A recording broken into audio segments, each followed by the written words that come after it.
والصلاة والسلام على عباده الذين اصطفى أما بعد فقد قال الله تبارك وتعالى في القرآن المجيد والفرقان الحميد إياك نعبد وإياك نستعين اهدنا الصراط المستقيم صراط الذين أنعمت عليهم غير المغضوب عليهم ولا الضالين آمین۔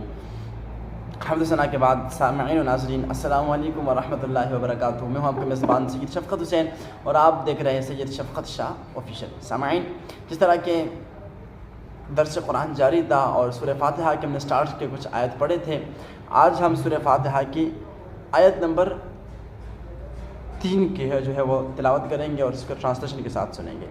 آیت نمبر 3 میں کیا فرماتے ہیں؟ جی فرماتے ہیں مالک یوم الدین، وہی اللہ تبارک و تعالی ہے جو روز جزا کا مالک ہے، جزا کے دن کا مالک ہے۔ مالک یوم الدین کا معنی ہے جزا کے دن کا مالک، اور یہاں پر جزا کے دن سے مراد قیامت کا دن ہے۔ ویسے اگر ہم دیکھیں تو رب کائنات جو ہے اس تمام تر جہانوں کا جو ہے وہ مالک ہے، اور مالک وہ ہوتا ہے کہ جو اپنی ملکیت میں جس طرح چاہے جیسے چاہے تصرف کرے، تغیر و تبدل کرے۔ لیکن یہاں پر جو مراد ہے مالک سے وہ بروز قیامت کے دن کا مالک مراد ہے۔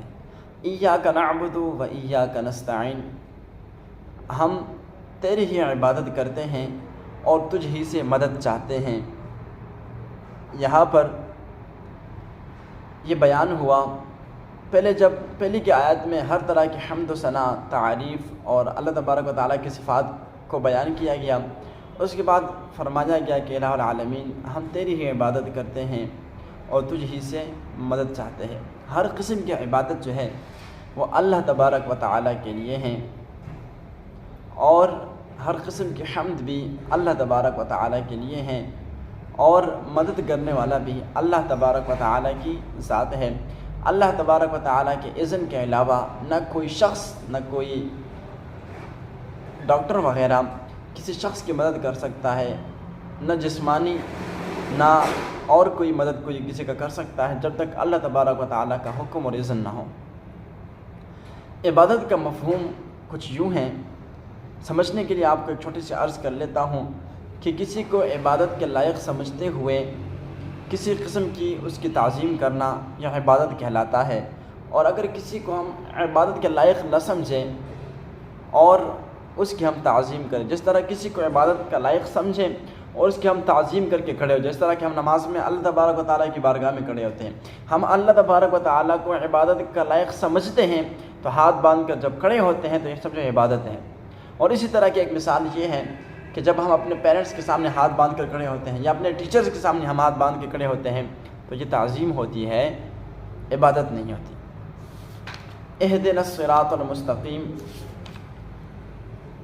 پھر ہم خاص تیری عبادت کرتے ہیں اور تجھی سے مدد طلب کرتے ہیں۔ اس کے بعد اللہ کی بارگاہ میں دعا کی کہ ہمیں سیدھے راستے پر چلا، الہ العالمین تو ہمیں اپنے سیدھے راستے پر چلا۔